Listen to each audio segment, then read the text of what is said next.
Going to hook up the Magnavox Odyssey 2 video game system. Actually, they say microprocessor on it, but we'll just refer to it as a video game system or console. One of the first things you notice right away about this thing is how light it is. It's lighter than the Atari 2600 and certainly lighter than the PlayStation 2, the original one. It feels pretty cheap and plasticky, although it does look cool.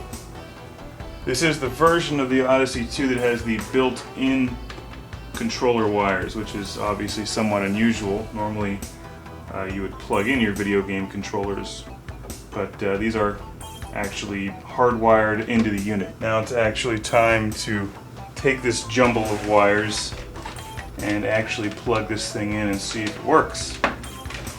To be honest with you, I'm not really a fan of the hardwired controllers. This is already kind of a pain in the ass, but nothing I haven't done 1,000 times before.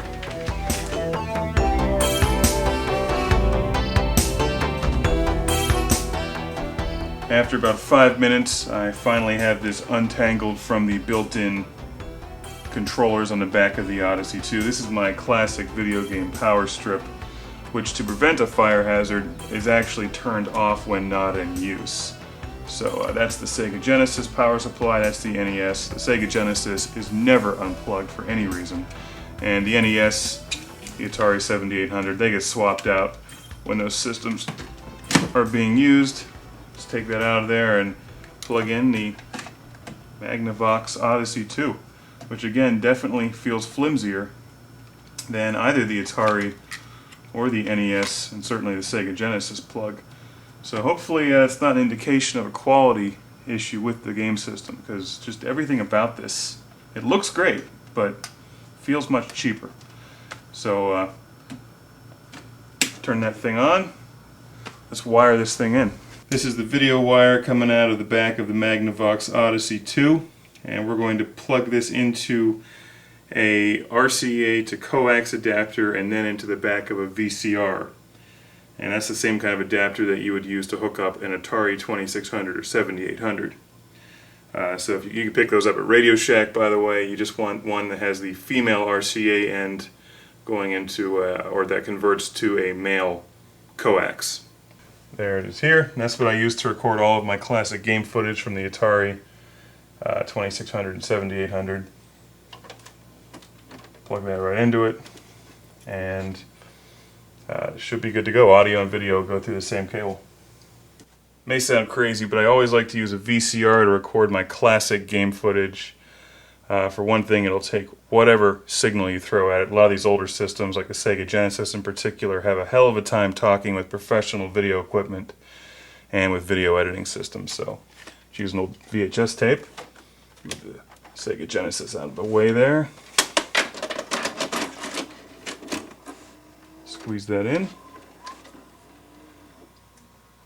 Always make sure your tape is rewound. Set it to channel 3 and then record. About to turn on the Magnavox Odyssey 2 as a safety precaution.